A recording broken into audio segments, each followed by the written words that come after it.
All right. You know what? I'll share that. Just have to figure out how to share that. Your picture, your face is in darkness. You know why? I should close the curtain. Hold on. Yeah. Well, the trees. How is this? That better? Yeah. We'll sit down. We'll see. Okay. Yeah, that's better. That's better. All right. Why don't we start? Yeah. Let's start. Okay. In the WhatsApp, I've given all of you a short story by Arthur Conan Doyle. A lot of you remember Sir Arthur Conan Doyle's fame. And an article by Schneier Lyman called The Adventure of the Maharal of Prague in London, Rabbi Yehuda Yudel Rosenberg and the Golem of Prague. A few weeks ago, we were studying the Maharal of Prague. We were studying his actual writings. Now we're going to talk about a totally different side of the Maharal of Prague that we didn't much touch upon. And these are the legends of the Maharal of Prague, which have been turned into literature and into theater and into songs, all about this figure called the Golem. Now, I think when we talked about the Maharal of Prague, we mentioned the Golem a little bit. I think so. The Golem of Prague was, if he had lived in our age, it would either have been something like a Frankenstein, okay, but not a monster, not bad. He's there to help. Or you can imagine if you want to have a sort of living, active servant, nowadays we'd think of building a robot, right? Okay, so the Golem in the stories was the Maharal's robot, or the Maharal's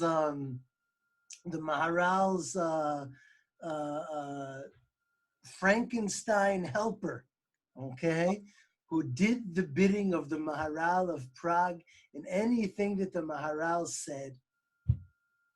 This Golem was especially well known for defending the Jews from blood libels.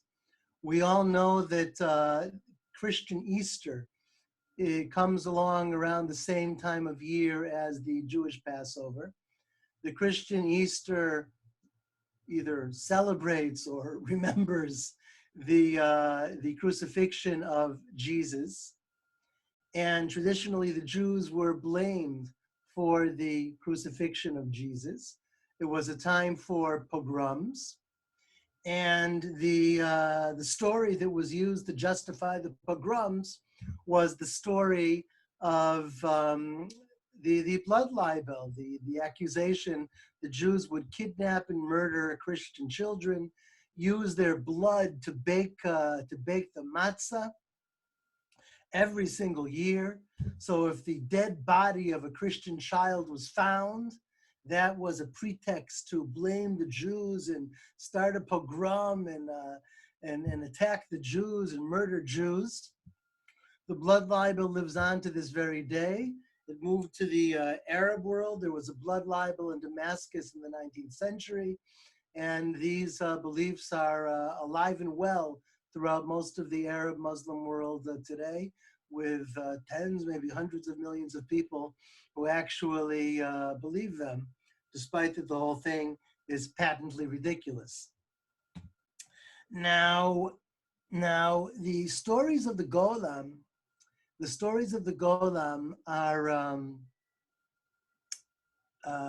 they're fascinating and they're adventurous, and many times have been told, especially over the past century, as Sherlock Holmes kind of story. Imagine if Sherlock Holmes, instead of sending people to investigate, or instead of investigating himself, he was able to send some kind of creature to go and do his bidding and investigate whatever needs to be investigated. He would have been an even more productive detective if he had such a tool. And in the Golem of Prague stories, that's actually what you have, okay?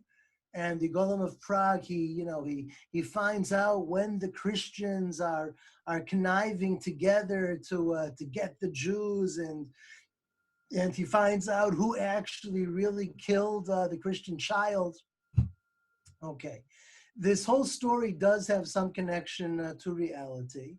You might be aware that on Pesach, there's a conflict in the customs of what kind of wine to use at the Passover Seder. The traditional sources say that it's better to use red wine at the Passover Seder, okay? However, there are Jews in certain communities that for many centuries only use white wine at the Seder. It's not so they won't spill it on their garments and stain the garments. It's for a different reason. It's for a blood libel reason. Okay, if you don't have red wine at the Seder, red wine looks like blood. Okay, and it could be used as a pretext for some kind of a murder or a pogrom. And that's why you have these Jewish communities that don't use red wine at the Seder, even though Chazal apparently preferred red wine. So that's the Golem of Prague. I was first introduced to the Golem of Prague when I was in 9th grade, and I visited a friend for Shabbat. On the bookshelf in his house, he had a book entitled The Adventures of the Golem of Prague. I read it from cover to cover in one Shabbat, and it was thrilling. It was entertaining. It was just like Sherlock Holmes. And I loved the book, never forgot the book. Tonight, we're going to learn what the true origins of that book were, okay? And we're going to learn stuff that has a lot to do with the Passover Seder. Okay, I see Marvin in the background. Hello, Marvin. And also, I didn't say hello to either, to both of you. And Jennifer, Elisheva, Michelle, and there's a bunch more people here. We have Marion, hi, Renee, Michelle, Shoshi, and Simcha. Hello to all of you. Okay, it's good to be with you. Okay, having started with the Maharal of Prague, I'm now going to start doing some history together with you. Okay, it turns out that the generation of the Maharal and the generations following the life of the Maharal, you remember, lived in the 16th century. In his period, nobody seems to have told any stories about a Golem of Prague. He never writes about it in any of his books, and he has lots of books. His students don't talk about it. The people in Prague don't talk about it. Scholars in his time and in the following generations don't talk about any Golem of Prague. The first mentions of a Golem of Prague are in the 19th century, where you have people, Hasidim especially, mention that there are stories about a golem that the Maharal made, okay? The Maharal was the perfect person to attach golem stories to because he was very highly regarded and because he was known as a mystic. That's why we're doing 6 great mystics. He was known as a mystic. The mysticism, Jewish mysticism, Kabbalah, has a side which is called practical Kabbalah, as opposed to theoretical Kabbalah. Practical Kabbalah means you can do magic stuff with it, okay? You can make a man. That's what the golem is. The golem is to take earth or whatever materials you use to make the form of a human body, okay? Give it 2 legs, 2 arms, and a head at least. Right? And after you make the form of a human body, to put life into it, to make it live, to make it stand on 2 legs and walk around. Okay? That's why I said robot initially. So the Maharal was the perfect person. A scholar and Kabbalist like the Maharal might have the power to create something like a golem. And the Hasidim thought he was the perfect person for it, so they told the story about him. The way the story goes is that only God can make a human being. A human being cannot, without God's direct help and and having a child, a human being cannot make a human life by himself. The most a human being can do, if there is Kabbalistic knowledge into it, is make a golem, to make something which is with less finesse than a human being, cannot speak. It may have less intelligence than a human being. The stories about the golem, picture the golem as simply lying on the ground, motionless most of the time, except when the Maharal wakes it up with a command. Okay, and then it gets up and it does the Maharal's bidding. That's why it's also similar to a robot, right? The robot just sits there and does nothing until you turn it on and you tell it what to do. So in the 19th century, we have stories that the Maharal made a golem. And we have mentions that there are stories about what the golem did or what the Maharal did with the golem. We have that in the 19th century, mentions of, but we don't actually have any written or published stories. Okay? Just Hasidim. Notice it's not mitnagdim, just Hasidim mentioning that there are such stories. The stories of the Maharal were first published in 1905. Okay, I'm going to show you lots and lots of pictures during this hour. Okay, and at the end, I'm going to send you a file which unfortunately is in Hebrew, but has links to all of the pictures that I'm going to show you. In 1905, I'm going to open the link and let you see it. In 1905, we have the first story, the first book published with stories of the Maharal mi Prague. Here they are. I'm pushing two links and opening them in my browser, and then you'll see my browser. Just 1 second. Here's the second link. Now I need to share the browser. But where are my participants? Wait, here's Zoom, and here's share, and here is share your screen. Okay, so let's see. I'll give you a challenge. Wait. All right, let's open this first. We'll share this first, but actually, I'd like to do it in Yiddish. Hello. Open up, please. Okay, here it is. What do you see here? You see my screen? You see Niflaot Maharal? Everybody see that? Okay. Well, gentlemen and ladies, it's not Niflaot Maharal. It's the Geschichte Niflois Maharal. In other words, what language is it in? You can open your microphones and say, it's in Yiddish. The Geschichte Niflois Maharal, the writings of the wonders of the Maharal, mit dem Golem. Okay, with the wonders and adventures that he had with the Golem. Okay, and I can't read all of it. My Yiddish is not that good, but it's a historische, right? A historical tale, in other words, all about the Goim, the Maharal, and what he did with his Golem in order to save the Jews. At the end that you have here from Alilas Dam, okay, from a blood libel. How the Maharal used the Golem to save the Jews from a blood libel. And you see that this book was published in what city? In Barsha. Okay. And you have here on the side, you can see it was published in 1918. I got the dates mixed up. It was a different book in 1905. And the same guy who published this stuff in Yiddish, he also published it in Hebrew, okay? And here it is. Whoops.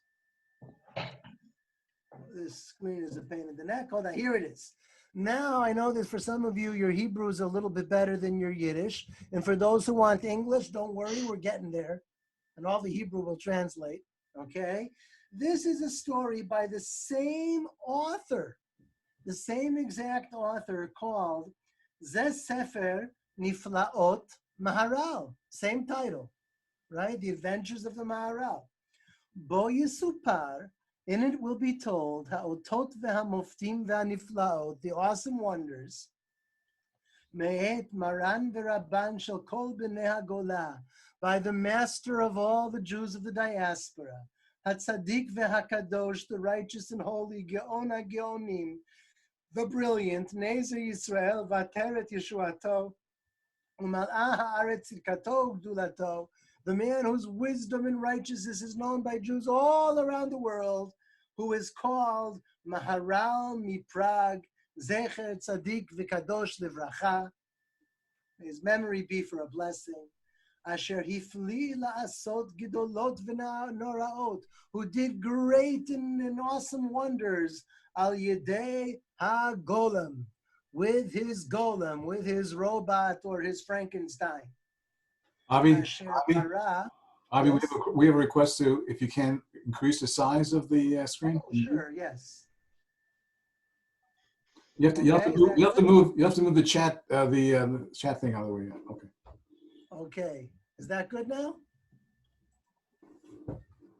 Is good? Yes, it's good. Bobby, I have a question. Yeah. Since the year was 1918, did this come up because there was anti-Semitism around the epidemic of the Spanish flu? I do not know. To be quite honest, I do not know. The Hebrew version you see here is 1909. That's before World War I. But maybe he put out the Yiddish version. There was terrible persecution of the Jews, both during and after World War I. There were even mass murders, and maybe it has something to do with that. Okay. So how did the Maharal make a golem? It says here, Asher bara b'choach chochmat Kabbalah. He used the wisdom of the Kabbalah, lihilachem neged alilat dam, to fight against blood libels. Hi, how you doing, Susan? Asher nifritza biyamav, which broke out in his time. Ulevarer ha'emet le'en kol, and to show all the truth of the matter, meaning it wasn't the Jews who murdered this Christian child, it was somebody else, the Christians. Ki nikiyin Yisrael mekalon hazeh, that Israel, meaning the Jews, is innocent of this accusation. Now, where did these stories of the Golem of Prague come from? Where did the publisher get them from? So it says here the following. HaSefer Hazeh, this book of the stories of the Golem, Nichtav al Yedei HaGaon HaGadol, was written by the great scholar Maharal Zatzal, Hatana de Venesia Shela Maharal. This Maharal Katz, this Rav Katz, was the scholar in residence in the home of the Maharal mi Prague, and the truth is he was the Maharal's son-in-law. Okay, the Hayasafun, it was kept hidden. Beha biblioteca. Anyone know what a biblioteca is? If you know Bookstore? it's Library. not a bookstore. It's a If you know A library. A library. it's a library. It was kept in the great library in the city called Mitz. Ve'acharei churbana, o 100 shana shenishtada b'milchama. And then after its destruction, over 100 years ago, it was captured in war. Naflu arbei sfarim atikim v'kitvei yad bidei ashirei ha'ir. All kinds of plundered manuscripts were bought by the wealthy men of Mitz. And I guess they were brought to this library. Ve'harbei yagati ve'amalti ad shematzai yadi la'asig ha'ataka zot. And I invested time and energy and money in order to get my hands on this manuscript, which was written by the son-in-law of the Maharal mi Prague about the adventures of the Golem of Prague. Kasher yireh koreh b'hakdama, as you'll see in my introduction to this text. And now, who actually published this? We didn't see it in the title page of the Yiddish edition. Yatsa La'or al Yedei Harav Yudel Rosenberg.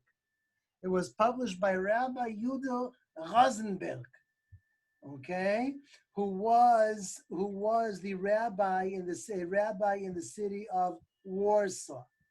It was published in Piotrków in Poland in Taf Resh Samech Tet, which comes out to 1909. So in 1909, a man from Warsaw, a rabbi from Warsaw, by the name of Rabbi Yudel Rosenberg, found a manuscript penned by the Maharal's son-in-law, and he made enormous efforts to get his hand on this manuscript and to bring it to light by publishing it in a book and distributing it.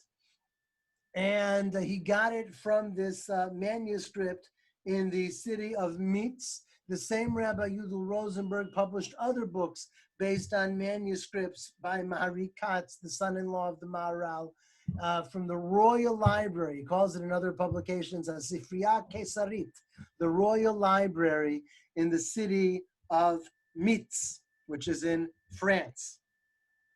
Okay, so this is the first publication in all of history, 1909, of the adventures of the Golem of Prague from a manuscript.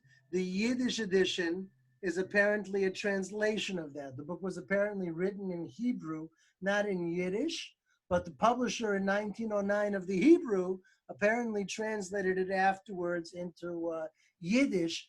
And every Jew in the world speaks Hebrew or Yiddish, right? And that basically takes care of things. Okay, so who was this Rabbi Yudel Rosenberg, who was like a what do you call it? An Indiana Jones of Jewish manuscripts, and published the adventures of the Maharal of Prague. Who was he? Well, this man, he left Poland, he immigrated to the New World, and he was a very fine scholar and a very charismatic man. People loved him. And he was appointed the rabbi of one of the biggest synagogues in Montreal. He was called during most of his lifetime the chief rabbi of Montreal. I don't know whether that's an official position or not. Maybe the Canadians can tell me. And he was for many decades, I think for like 50 years or something like that, the rabbi of Montreal and the rabbi of a big synagogue. Now, he was a very fine scholar, this Rabbi Yudel Rosenberg. He published dozens of books, okay, in many, many different fields. He published, first of all, books of halacha, okay? And by the way, the two books of halacha that I remember that he published, there's probably other ones, I usually use them as examples, but it just occurs to me now that both of them are totally relevant to the situation we're in with this virus. The two books that he published over a century ago, which were very relevant then, and all of a sudden are very relevant now, one was one of the very first books ever written on the status of electricity in halakha. Can you turn on a light bulb on Shabbat or on Yom Tov? Okay? 100 years ago, when a light bulb was a new thing, and you probably had more light bulbs in Canada than in Warsaw, okay? He writes one of the first books ever on electricity and halakha. The second book that I remember that he wrote in the halachic field is a book for Canadian Jews, I guess for all North American Jews.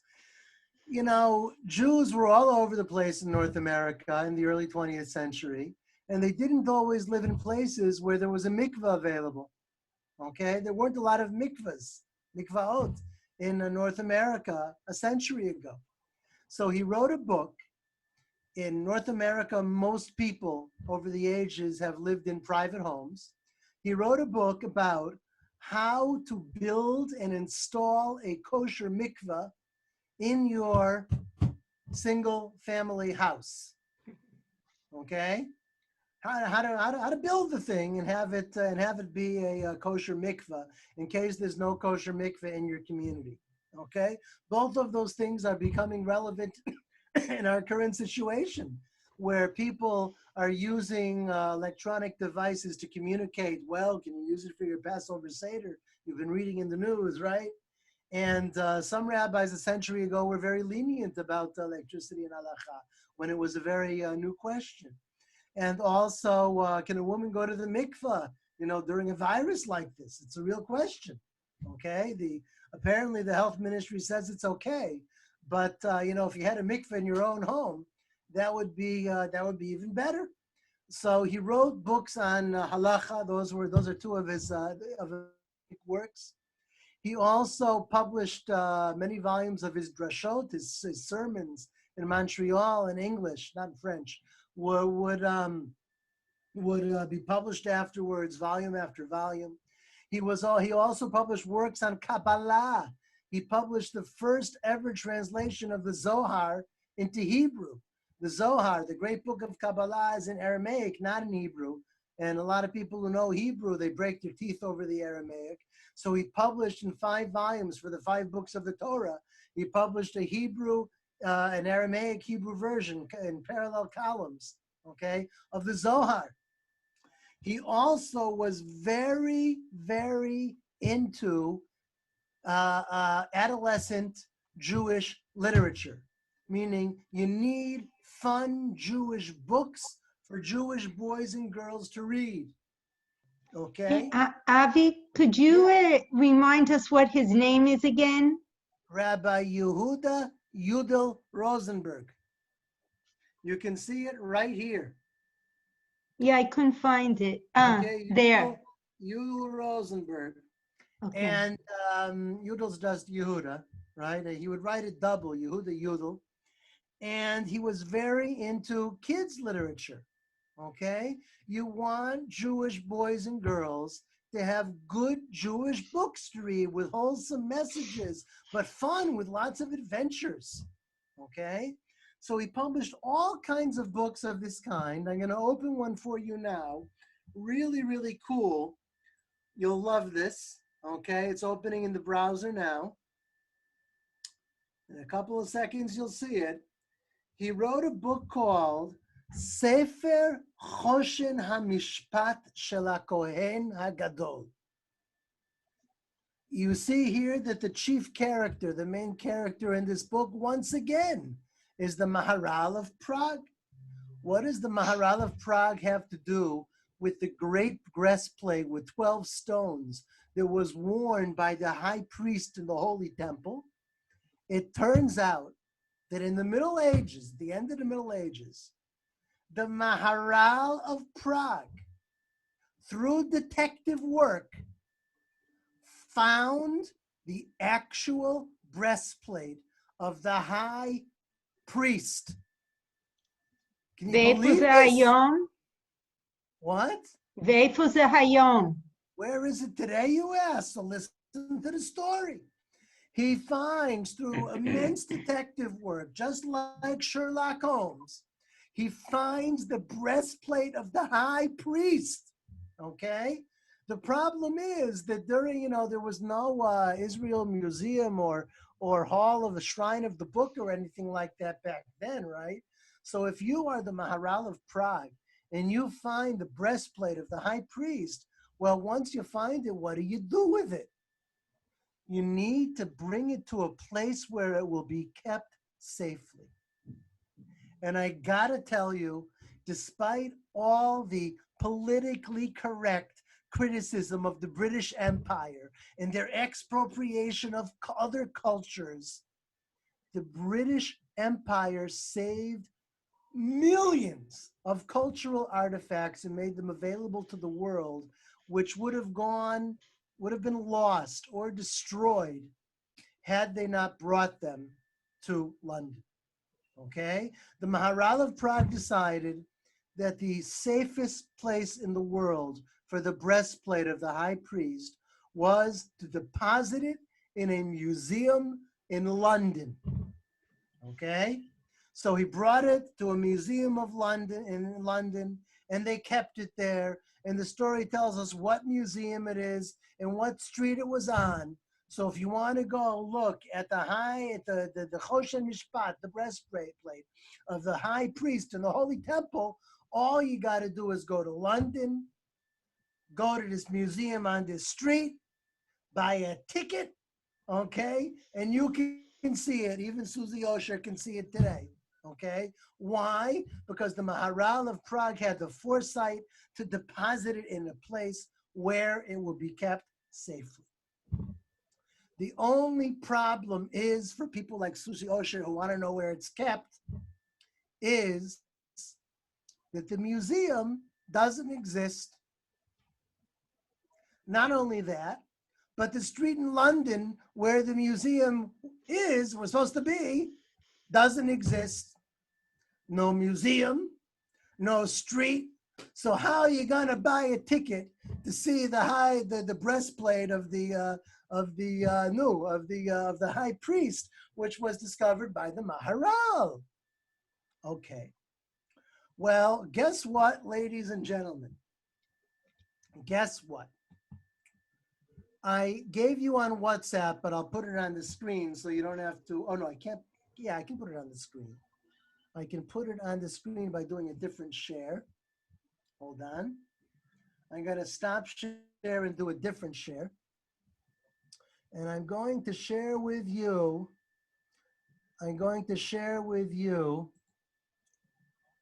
A story called The Jew's Breastplate. Not written in Hebrew, not written in English, but rather, not written in Yiddish, but rather written in English. The Jew's Breastplate. This story was written by an author with whom all of you are familiar. This is a short story by Sir Arthur Conan Doyle. Okay? And in this story, a Sherlock Holmes-like character uncovers the breastplate of the priest of the Jews from 2,000 years ago, okay, and deposits it. Where else could he possibly deposit it? In the British Museum in London. Okay, this is a real short story by Sir Arthur Conan Doyle. And if we go back now to our friend, the Maharal of Prague, okay, and to Yudel Rosenberg. So if you go back to them, what will you find? You'll find the following. You'll find that our friend, okay, here, where's his name? Harav Hagaon Rabbi Yehuda Yudel Rosenberg, he pilfered the story from Arthur Conan Doyle. Okay, he took a short story, a detective story written in English by Conan Doyle. He didn't translate it into Hebrew. He retold it in Hebrew with lots of good Jewish stuff added. Okay, so that it would be a really nice Jewish story for boys and girls, Jewish adolescents to read in Europe.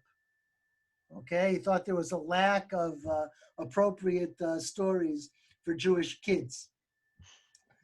Now, where does he say that he got this story? He says it's about the Maharal of Prague. He says, "Sefer hazeh ne'etak."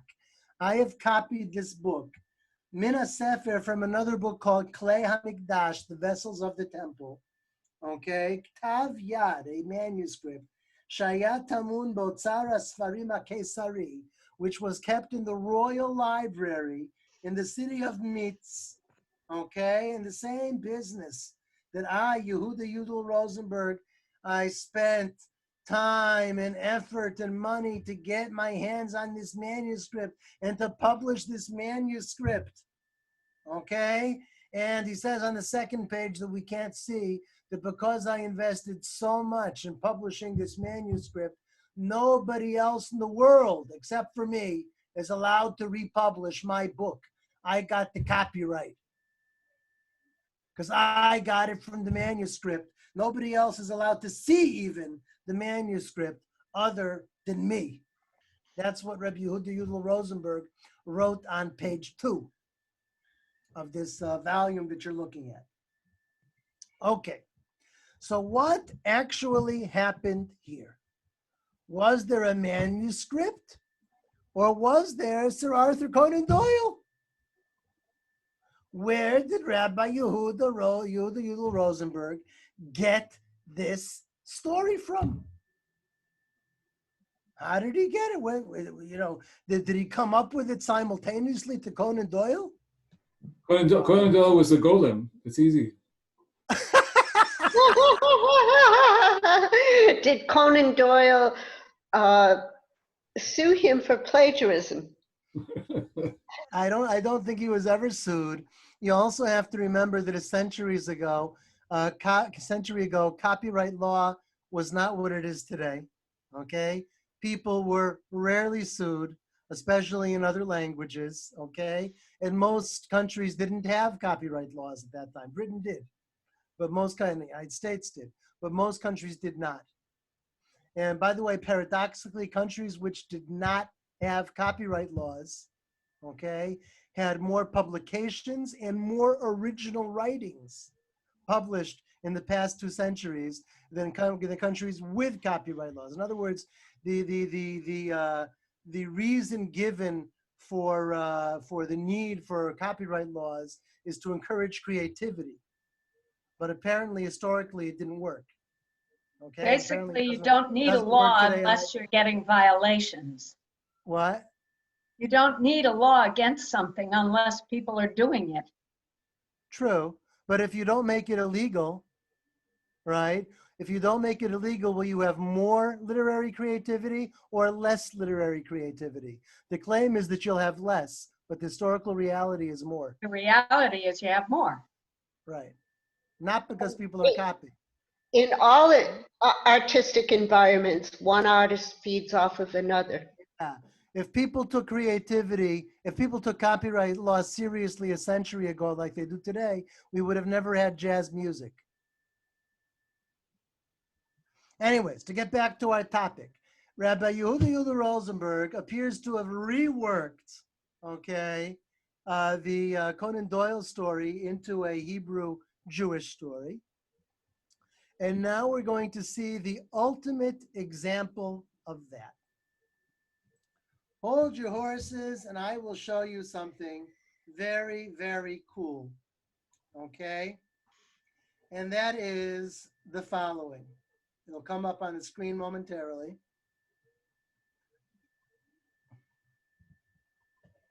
Within a couple of moments.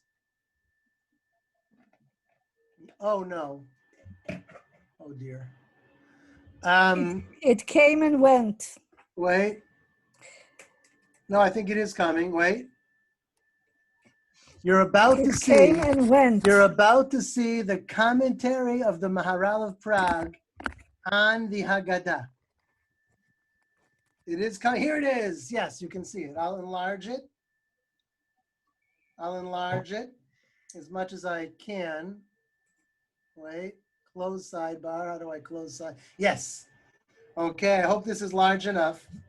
This is Haggadah Shel Pesach, the Passover Haggadah, with all the exemplary descriptions. And this is the commentary of the Maharal of Prague on the Haggadah Shel Pesach. And you wanted to know why I got confused about 1905? This was published in Warsaw in 1905. The first time the Maharal's commentary on the Haggadah was ever published. And this was found by Rabbi Yehuda Rosenberg in the Royal Library at Metz. Okay, published by him, the commentary of the Maharal of Prague on the Passover Haggadah. Yeah, I just now, wanted I know that to, you're all suspicious yeah. already, right, Marion? Yeah, did you know that Metz is a sister city to Carmiel? I did. It really is? I did not know that. Okay, so Metz, or Metz, the way he writes it, is sister city of Carmiel. The Royal Library of Metz houses the manuscripts written by the son-in-law of the Maharal of Prague, which includes the commentary of the Maharal of Prague on the Passover Haggadah, published by Rabbi Yehuda Yudel Rosenberg from manuscript in 1905. All of that sound good? Well, let's go back to the Jews' breastplate for a second. When Rosenberg tells the story of the Jews' breastplate, the Maharal brings the breastplate to a library that doesn't exist on a street that doesn't exist. You know what else doesn't exist? It never existed?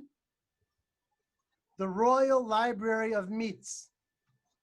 The Royal Library There's no never such existed. library. There never was any such library. Okay? The Maharal of Prague, not the Maharal of Prague, the Yehuda Rosenberg, not only did he seem to have forged this thing, but he didn't even do a very good job forging it. Because if you're going to publish a book based on a manuscript that doesn't exist, well, you might as well make it plausible. You shouldn't say the manuscript resides in a library that doesn't exist. Okay? He doesn't seem to have covered his tracks too well. Another way he didn't cover his tracks too well is that in this commentary on the Haggadah, which wasn't really written by the Maharal of Prague, it was written by Rabbi Yehuda Rosenberg, okay? There's lots of cool new ideas to discuss at the Seder, lots of good stuff. And one of the things in this Haggadah, which wasn't really written by the Maharal, is Rabbi Yehuda Yudel Rosenberg's suggestion not to drink just 4 cups of wine at the Seder, but to drink 5 cups of wine at the Seder, okay? And he proves it. He says the Maharal proves it, but really he proves it based on the Talmud and the commentaries on the Talmud and the rabbinic decisors over the generations. He proves from their words that you really should, if you can, drink 5 cups at the Seder and not just 4 cups. He puts that into the mouth of the Maharal, but apparently the Maharal didn't think that. And I'm going to tell you why the Maharal didn't think that. Let's say the Maharal didn't really write this commentary. Let's say it was written by Rabbi Rosenberg and not by the Maharal.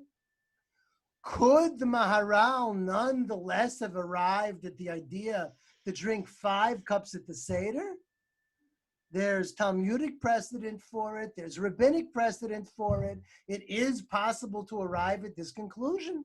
So maybe the Maharal of Prague did say to drink 5 cups of wine at the Seder? The answer is no. The reason why the answer is no is because we have the real commentary of the Maharal of Prague on the Seder.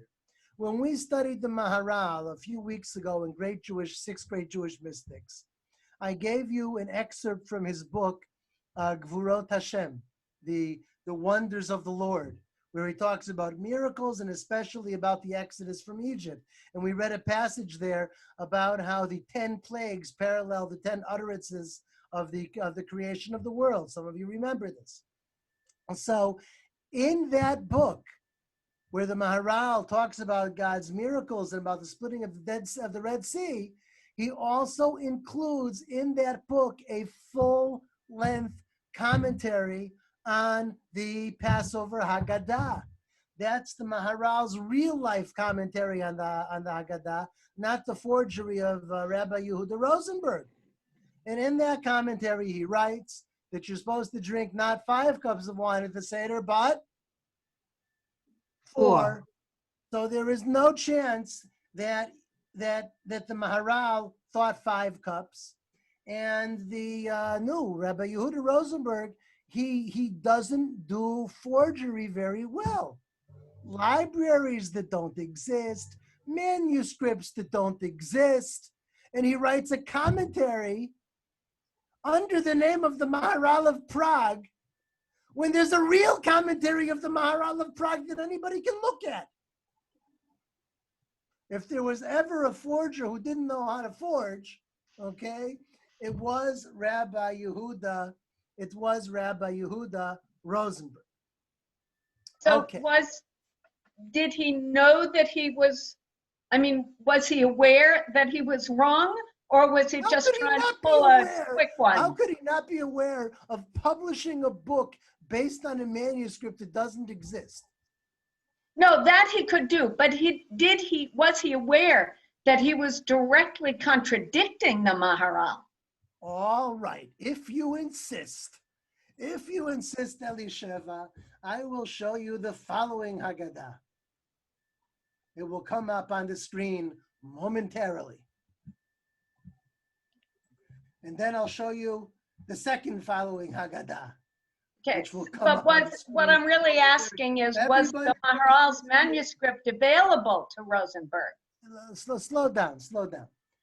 This is a Haggadah published in Vilna in 1873. It includes two commentaries, one a Barbanel, and two the Maharal from his book Vurot Hashem. Many Haggadahs were published with commentaries. One of the popular commentaries to publish was the Maharal's commentary from the Vurot Hashem. Here's another example. This was published in 1920 in New York, okay? It's a Haggadah with 10 classic commentaries, one of which is the Maharal's real commentary from Vurot Hashem. I would venture that it was published dozens of times. So Rosenberg should have been aware of them. Rosenberg could not possibly have been unaware that the Maharal had a real commentary on the Haggadah. Okay? It was impossible that a scholar of his stature didn't know this. But why would a scholar of his stature do such finagling? Why, you ask? Because let's he solve the wanted, mystery. because he wanted to make a nice thing for children, and because he wanted to make a new story and suggest his idea of 5 cups so that people will think, well, if the Maharal said that we need to do 5 cups, then that's what we should be doing. Thank you, Hannah. With that comment, you brought us into the final chapter of this saga, okay? We will now see what people did with it, okay? Momentarily on the screen, of course, okay, I hope it will open on the screen, is, please go on the screen, Yes, all right. Momentarily on the screen, you will see, oh, I wanted it in English though. Well, you're looking at it in Hebrew. I'll just tell you it also exists in English, okay?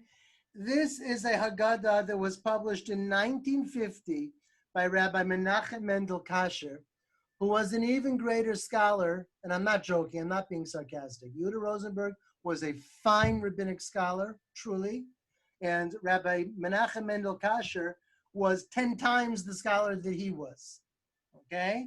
Rabbi Menachem Mendel Kasher is most famous for a publication called Torah Shlema, which means the complete Torah. What's the complete Torah? The complete Torah is to have the written Torah and the oral Torah together. Together they are a complete Torah. He published the Torah, the 5 books of Moses, each verse with all of the oral Torah on it, all of the Midrash and all of the Talmud on it, on the same page. Each parsha was like a whole volume. The whole thing was 20 or 30 volumes, and he only got to the end of Numbers and never finished it. Okay? He was a fantastic scholar. He knew how to work with manuscripts, and he was also a Zionist. Okay? And he was a member of the Mizrahi movement.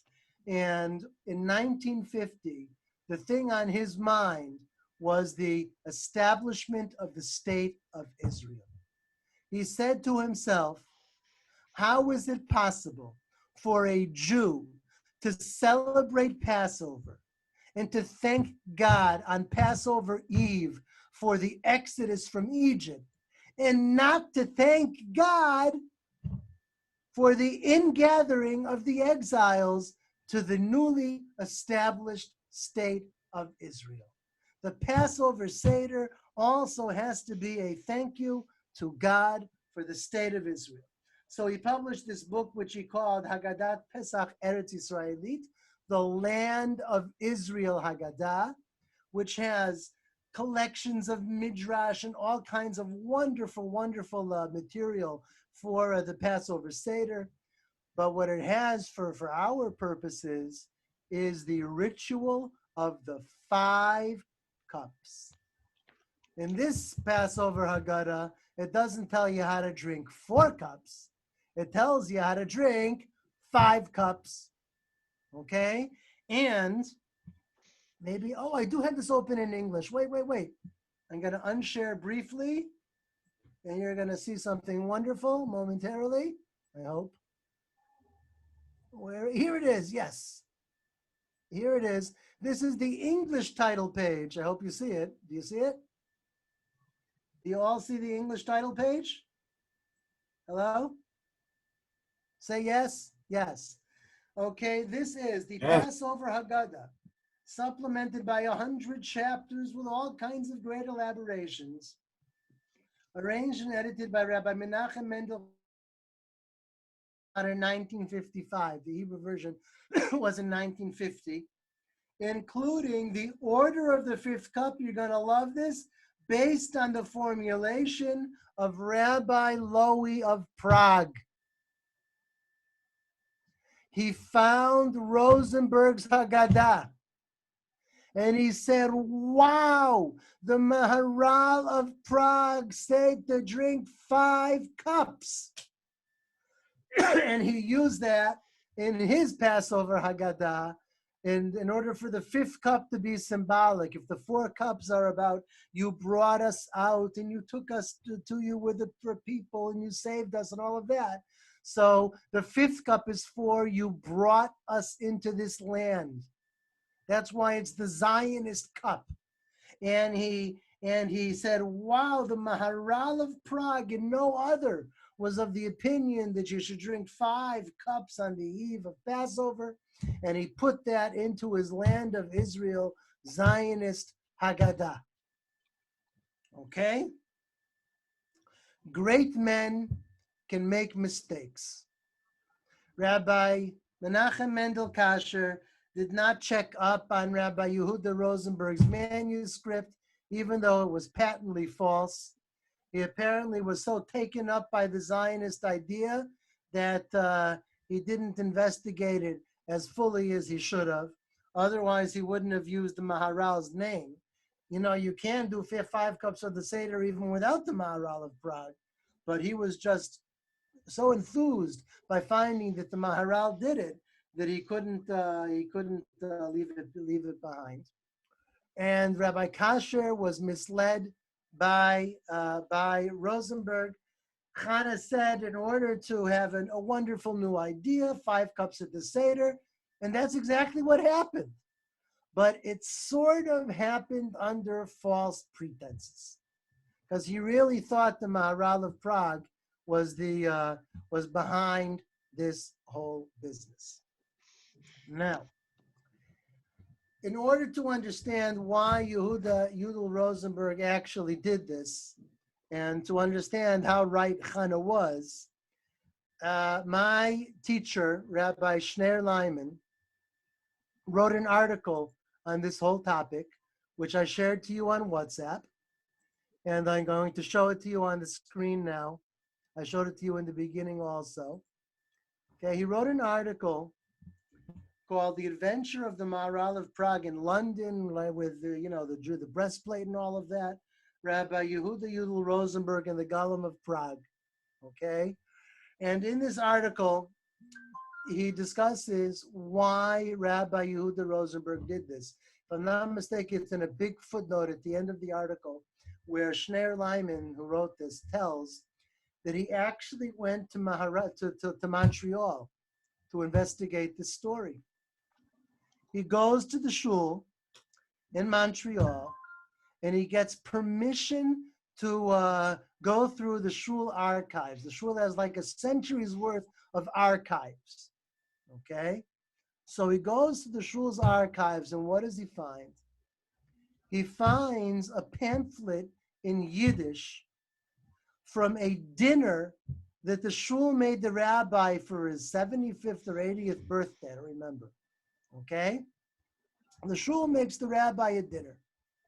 Now, it's nice to have a dinner, and it's nice for people to make speeches, and it's nice for everybody to tell how much they love the rabbi, and the rabbi's been with us so many years. All of that is very nice.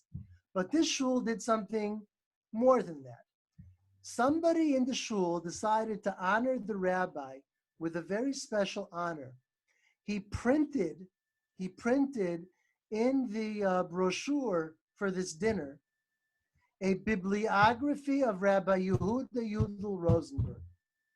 They have a very rabbi who has published many books. He's a very fine scholar. They honored him by providing him with a full list of all the books that he published in his life. Halachic works, homiletic works, Kabbalistic works. And in Yiddish, there's also a part of this bibliography which is called folklorin, folklore, right? The stories that people like to tell, okay? And Rabbi Yehuda Yudel Rosenberg was known not just as a halach historic Kabbalist, he was known as a person who loved to write in the genre of folklore. He loved to write children's stories. He loved to tell stories, and he loved for people to tell his stories. Okay? And in this list of folklore were all of Rabbi Yehuda Yudel Rosenberg's books of the Maharal of Prague. It didn't say there that he published it from a manuscript. He wrote the books, and he didn't hide it from anybody. He wasn't trying to plagiarize, okay? What he had was a good sense of humor, okay? He didn't want to write the stories of the Golem of Prague and say that I wrote them. He makes it fancy, the manuscript and in Prague and meets and whatever, okay? And he makes it look like it's real just to have more fun. And the problem is that Rabbi Kasher didn't understand his sense of humor and thought it was for real. And so in 1950, he publishes a Haggadah based on the Maharal of Prague, which isn't because he didn't realize that Rabbi Yehuda Rosenberg was just kidding. Okay? So that's the reason why he didn't forge it well. That's the reason why he used a library that didn't exist, and a manuscript that didn't exist, and a museum in a street that don't exist. He wasn't trying to fool anybody. He was just trying to have fun, but some people took him a drop too seriously. Okay, to finish this off, I'm going to offer you in Hebrew, although I did prepare an English translation of this. Maybe I'll share that in the WhatsApp too. I'm going to offer you a tool, okay? A tool for Pesach. Here is the tool for Pesach.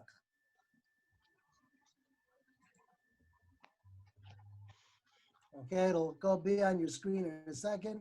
Do you see my web browser, I hope? I hope you see my web browser. Not yet. Not share. I think I have to share the web browser. Yeah, I got to share the web browser. Excuse me. Hello, let me share. Okay, web browser. Here it is. That's the web browser, I think. Yeah. Okay, now you should see it. Do you see a Pesach Haggadah? Yep. This is a digital text of the Pesach Haggadah, the Haggadah Shel Pesach. To the best of my knowledge, it is the only digital text of the Haggadah on the internet, which is both carefully proofread, it's proofread by a professional proofreader, and is also free for use. Whoever wants to use it for whatever purpose they want to use it, okay? And it appears in 3 different versions, okay? The first version is Haggadat Chutz La'aretz, which means the Haggadah of the exile of the diaspora, okay? This is the regular Haggadah, okay? The text in this Haggadah is just like the text in any other Haggadah you've ever seen. You know, Kadesh, Ruchatz, all the stuff that you do at the Seder, all the songs, okay? It's just a regular text. The text looks like this, if you want to just get a sense of what it looks like. Amar Rabbi Elazar, okay? This is what the text looks like. But there's 2 other versions.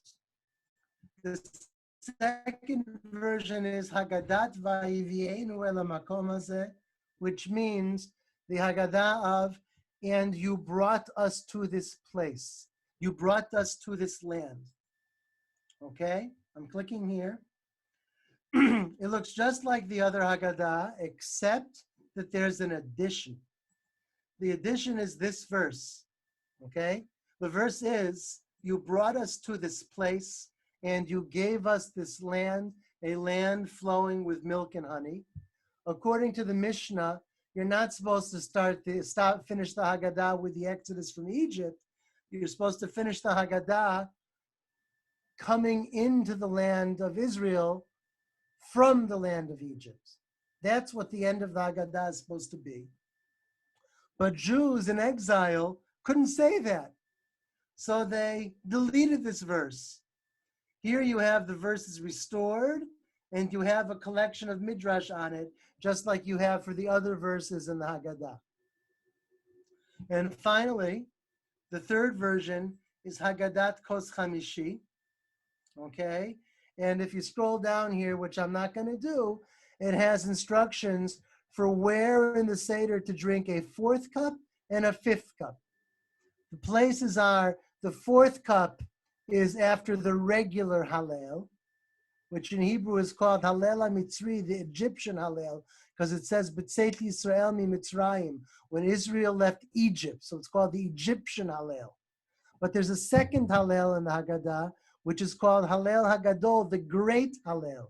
That's the part, some of you probably remember, where every single line has Kilo Olam Chasto, Kilo Olam Chasto, Kilo Olam Chasto for like 30 lines, okay? That's called the Great Hallel. So the idea is that for the regular Hallel, the Egyptian Hallel, you drink the 4th cup. And for the Great Hallel, you drink the 5th cup. And that's how it's arranged in this third version that you're looking at right now. Plus, the third version also includes that verse, Vayivienu el hamakom hazeh. Okay? Now, last week, for the additional part here, which is the verse that was skipped in exile and that has a selection of midrash on it, okay? This is the extra part to finish the Haggadah. And last week, I actually wrote an English translation of it, okay? And I'll share both the links for the Haggadah itself and the English translation on the WhatsApp, okay? So Rabbi Kasher made a technical mistake, right? But Rabbi Kasher didn't make an essential mistake. Truly, there is a good reason to drink 5 cups at the Seder. There's Talmudic and rabbinic basis for it. It's just that the Maharal of Prague is not a basis for it. That was something that in his enthusiasm, Rabbi Kasher got misled. I wrote in a footnote at the bottom here in Hebrew, I'll translate it. A footnote in the bottom, it says in Hebrew, it says, today we know that Rosenberg's Haggadah was really not the work of the Maharal, but the work of Rosenberg, okay? That Rabbi Kasher was mistaken in this, he didn't realize it, but the actual matter of the 5th cup stands on its own merits. It doesn't have to stand or fall based on the truth or lack of truth of the Maharal of Prague, okay? So to sum all of this up, since the 19th century, we have legends of the Golem of Prague. The Maharal, the great scholar and Kabbalist, made a golem. And the golem is connected to libels, blood libels, which are connected to Passover, because Passover was the time when the Christians would accuse the Jews of murdering children and using their blood. And that's why some Jews only drink white wine at the Seder. And the stories of the Maharal of Prague were never written and never told until Rabbi Yehuda Yudel Rosenberg published them in Hebrew and then in Yiddish in the early 20th century. He also published other adolescent Jewish literature. He claimed that all the Maharal stuff was based on a manuscript, but it was just a joke. He was just trying to have fun. And he never tried to mislead anybody. He never tried to hide it, that he was just having fun. He made it patently obvious that he was just having fun.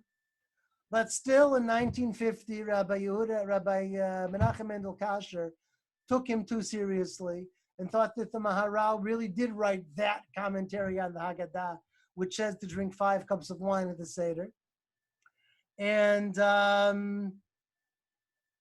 okay, and the truth is that we can do, we have 2 ways to make the Seder, to make the Seder more appropriate for living in the land of Israel.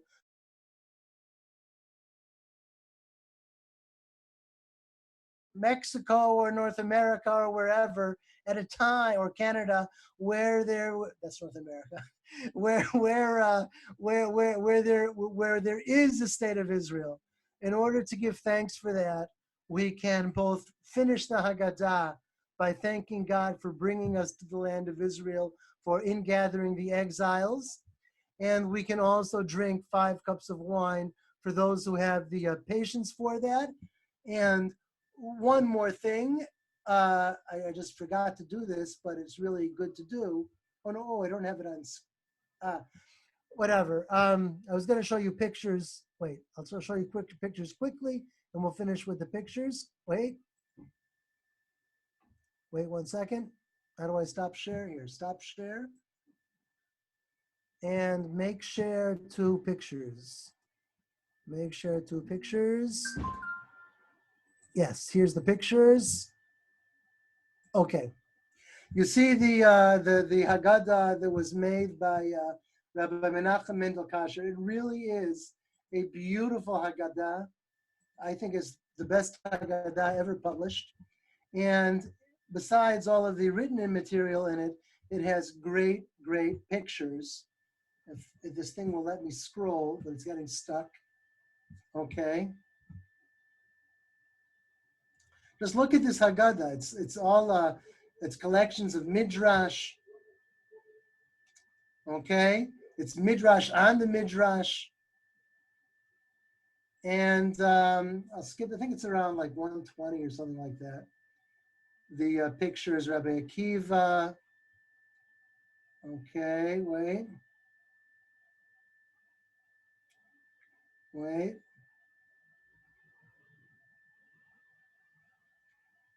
We should have the pictures momentarily.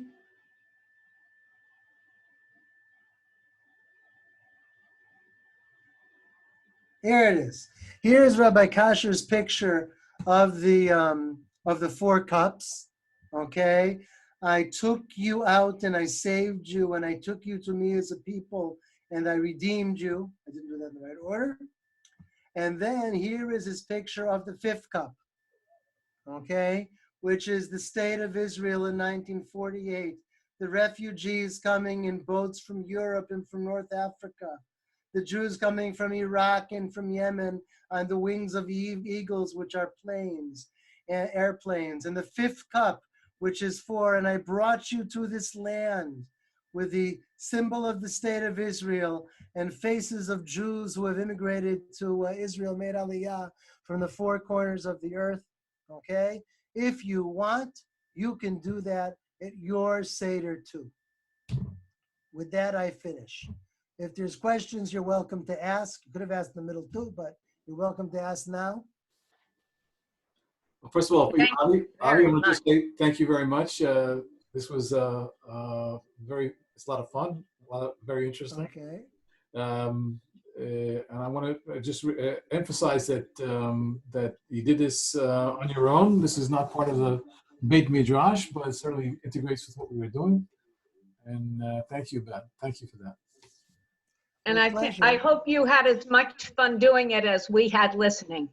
Thank you so I much, always Avi. have fun. Thank you, Avi. Thank you. Avi, You're I would welcome. like to ask something. Didn't Yeah. Harav Kook say that it's Tchilata de Geula and we should have a fifth cup? I never heard that he said that Rav Kook said a fifth cup. Maybe I missed something. Because it says Tchilat Geula. Atchalta de Geula Atchalta de Geula. is an idea of Rav Kook. But Yeah. I never heard that Rav Kook said there should be 5 cups of wine. Maybe I just am not aware. I don't know. The idea of the fifth cup was the fifth cup for the Geula. Yeah. Yeah. Okay. That's, by the way, the traditional explanation for the fifth cup. You know, it's connected to Eliyahu, like Hannah says, the Eliyahu is a harbinger of the redemption, right? Of Geula. But another explanation given for the Elijah cup is that there's an opinion that says 4 cups. There's an opinion that says 5 cups. We don't know which one is right. So we pour the 5th cup and we don't drink it. We leave it there for Elijah because Elijah is supposed to solve all our problems and answer all our questions. And he'll tell us whether we should have 4 cups or 5 cups. That's the classic explanation of the thing.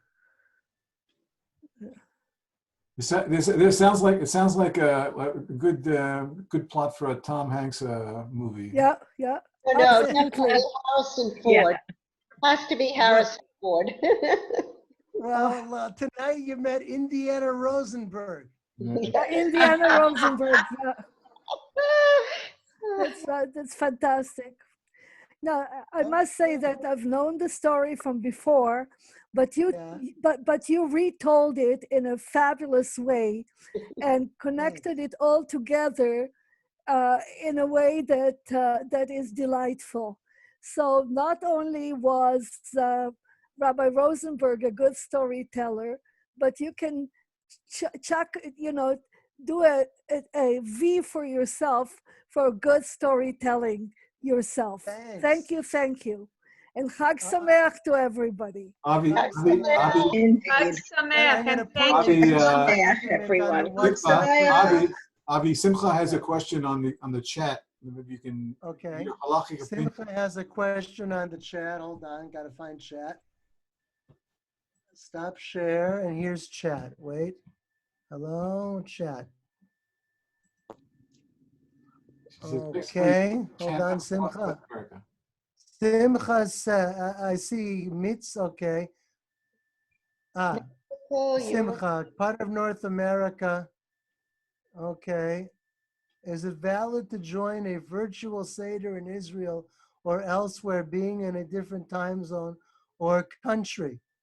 Well, you've seen a lot of debate about that recently.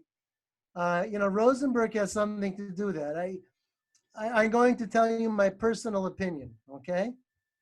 My personal opinion is that a miracle happened a century ago, okay?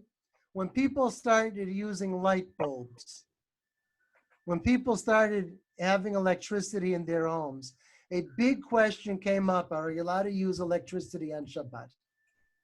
And there was a variety of opinions on this. It was very easy to be lenient, okay? But in the end, the more stringent opinion took over, and it didn't have to be that way. In my opinion, that was a miracle, okay? I think had rabbis 100 years ago or more, had they said that it's permissible to use electricity on Shabbat, I think that already we would have no more Shabbats, okay? The virus isn't everything, meaning that before this crazy virus, you had a worldwide movement, you could also read about that in the newspapers, of the technological Shabbat. of people who were not observant Jews, maybe not even Jewish at all, who said, we got to have one day a week with no cell phones and no screens and no telephones and no nothing, okay? Because we have to return to being human beings and visiting each other live, you know, and seeing each other face to face and touching each other, okay? We're human beings, and the technology is making us forget our humanity. We had this movement just last year, okay, before the virus, okay? And I think had rabbis a century ago not ruled stringently on electricity, Shabbat would have already disappeared or become meaningless, okay?